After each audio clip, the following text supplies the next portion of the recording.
تو اس کیس میں عمران خان کی پوزیشن جو ہے وہ بہت زیادہ ویک ہو گئی ہے، اور خان صاحب اس کیس کے خلاف سپریم کورٹ میں بھی گئے تھے. سپریم کورٹ نے بھی ان کے لیے بڑا فوری انصاف فراہم کرتے ہوئے ان کی درخواست کو ٹیک اپ کیا، اسے نمبر لگایا، اگلے روز بینچ بن گیا اور آج اس کی باقاعدہ سماعت بھی ہو گئی.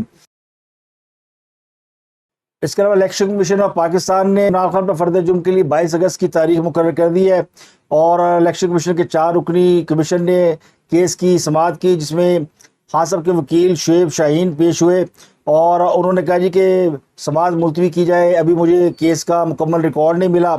تو شعیب شاہین نے کہا کہ عدالتی چھٹیاں ہیں تو سپٹمبر میں کوئی ڈیٹ رکھ لے. ممبر الیکشن کمیشن نے کہا کہ اگست کی تاریخ لے لے، پھر ہم مصروف ہو جائیں گے. تو اسی کیس میں اسد عمر کو اور فواد چودھری کو بھی 22 اگست کو ذاتی حیثیت میں طلب کر لیا گیا ہے. تو سویلین کے فوجی عدالتوں میں ٹرائل کے خلاف درخواستوں پر چیف جسٹس پاکستان کی سربراہی میں 6 رکنی بینچ نے سماعت کی، اور اس بینچ نے آج فیصلہ کیا کہ فل کورٹ نہیں بنایا جا سکتا. چیف جسٹس نے دوران سماعت ریمارکس دیے کہ کسی کو پسند آئے یا نہ آئے ہم اپنا کام کرتے رہیں گے. انہوں نے کہا کہ فل کورٹ جو ہے وہ دستیاب نہیں ہے کیونکہ عدالتی چھٹیاں چل رہی ہیں، تمام ججز کی نجی مصروفیات ہیں جو اس کیس کی وجہ سے معطل ہیں. 2 مواقعوں پر پہلے بھی دیگر بینچز معطل کر کے فل کورٹ بنائی گئی. تو 2013 کے الیکشن کے حوالے سے خان صاحب نے ایک ٹرمنالوجی متعارف کرائی تھی 35 پنکچر کی، اور وہ 35 پنکچر اب ان کو خود لگنا شروع ہوئے. ابھی پتہ نہیں اتفاق ہے یا نہیں، لیکن خان صاحب نے اپنے 35 اراکین اسمبلی کو پارٹی سے ڈی نوٹیفائی کر دیا، نکال دیا. کل انہوں نے 22 لوگوں کو پارٹی سے نکالا تھا، جس میں عثمان بزدار اور خسرو بختیار شامل تھے. آج پی ٹی آئی نے راجہ ریاض اور نور عالم خان سمیت مزید 13 لوگوں کو پارٹی سے نکال دیا ہے. نور عالم جو ہے وہ پبلک اکاؤنٹ کمیٹی کے چیئرمین ہے، اور راجہ ریاض اپوزیشن لیڈر ہے.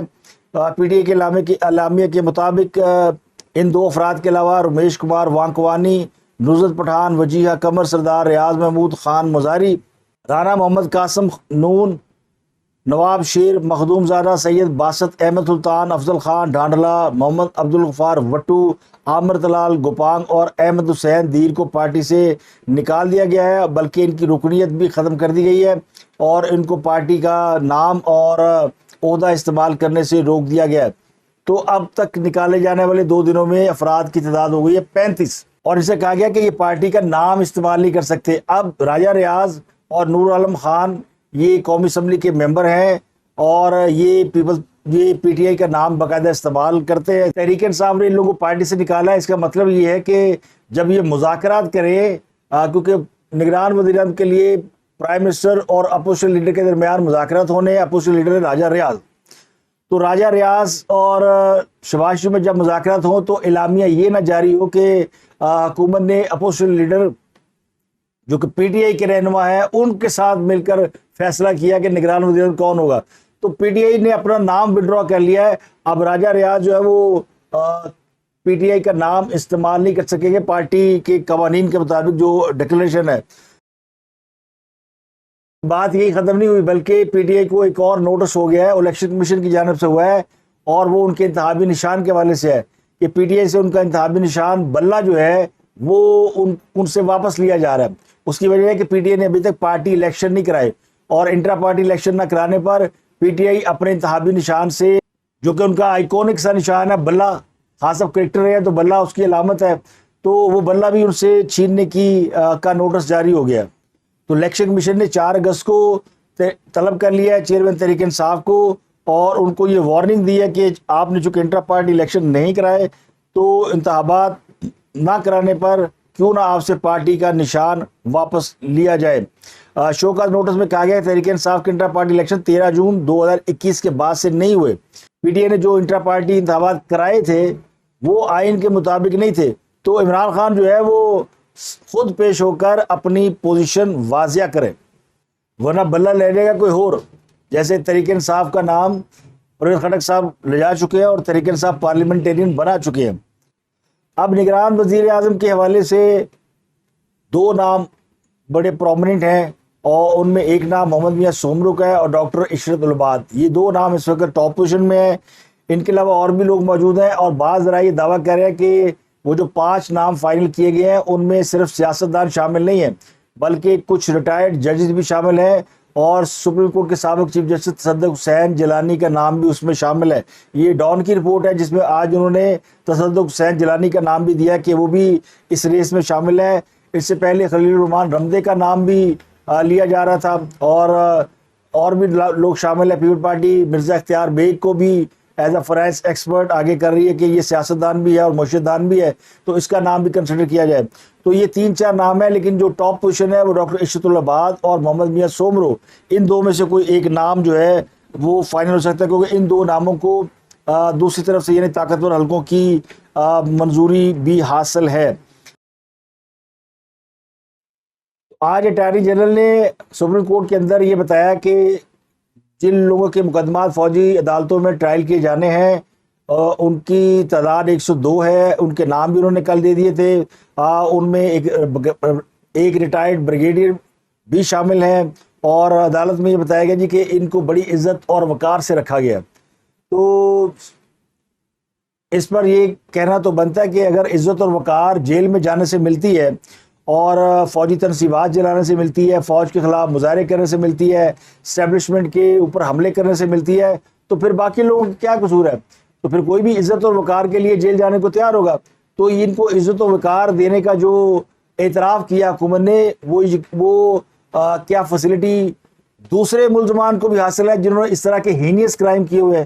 تو یہ سمجھ میں نہیں آئی کہ حکومت کیوں اتنی اس کی آگے لیٹی اور کیوں 102 افراد کے حوالے سے اتنی یعنی لینسی کا مظاہرہ کر رہی ہے۔ اور حکومت تو ایسے لگتا ہے جیسے 102 افراد جو ہے وہ کوئی ملزم نہیں ہے، بلکہ یہ کوئی وی آئی پیز ہے۔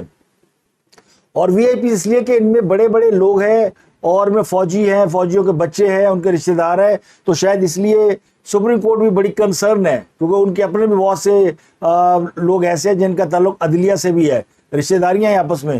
تو اس لیے کوشش یہ کی جا رہی ہے کہ ان 102 افراد کو کوئی ذرا سی بھی گزند نہ پہنچے۔ اب ان 102 افراد میں جو بڑا نام ہے وہ ایک بریگیڈیئر صاحب کا نام ہے، ان کا نام ہے بریگیڈیئر جاوید اکرم۔ یہ سابق ایم پی ہیں، ٹوبا ٹیکسنگ سے ان کا تعلق ہے۔ یہ جناح ہاؤس حملے میں ملوث تھے اور یہ اس لیے پکڑے گئے کہ انہوں نے اپنی ویڈیو خود بنا کے، جب جناح ہاؤس جل رہا تھا، کور کمانڈ ہاؤس میں آگ لگائی جا رہی تھی اور بلوائی ہنگامہ کر رہے تھے، یہ کور کمانڈ ہاؤس کے اندر تھے اور یہ باقاعدہ ویڈیو جو ہے وہ لائیو نشر کر رہے تھے اور خود اس ویڈیو میں یہ نظر آتے ہیں، تو اس لیے ان کو گرفتار کیا گیا ہے۔ یہ پی ٹی آئی کے ٹکٹ ہولڈر بھی ہیں، یعنی جو عمران خان صاحب نے صوبائی اسمبلی کے لیے ٹکٹ تقسیم کیے تھے ان میں یہ بھی امیدوار ہیں، اور ٹوبا ٹیکسنگ میں جہاں سے یہ الیکشن لڑتے ہیں ان کے مد مخالف جو امیدوار ہے اس کا تعلق بھی فوج سے ہے۔ تو یہ پاک فوج کے سابق بریگیڈیئر ہیں، ان کو بھی گرفتار کیا گیا ہے اور ان کا مقدمہ بھی فوجی عدالتوں میں ٹرائل ہونا ہے۔ تو یہ 9 مئی کے واقعات میں صرف یہ ایک ریٹائرڈ فوجی شامل نہیں تھا، یعنی ان کے بارے میں کہا جا سکتا ہے کہ جس ادارے کی ساری زندگی انہوں نے خدمت کی، جس میں نوکری کی، جس کا کھایا، تو اسی کے خلاف یہ غداری کے مرتکب ہوئے ہیں۔ تو بہت سے فوج کے ریٹائرڈ جرنیل بھی ہیں جن کے نام دبا دیے گئے ہیں، جنہوں نے 9 مئی کے واقعات میں بڑا میجر رول پلے کیا ہے۔ تو کسی پروگرام میں ان کا بھی ذکر کریں گے کہ وہ کون لوگ ہیں۔ تو اب تک اتنی آپ سے ملاقات ہوتی ہے، اگلے ولاگ میں اپنا گرد و نواح کے لوگوں کا بہت خیال رکھیے۔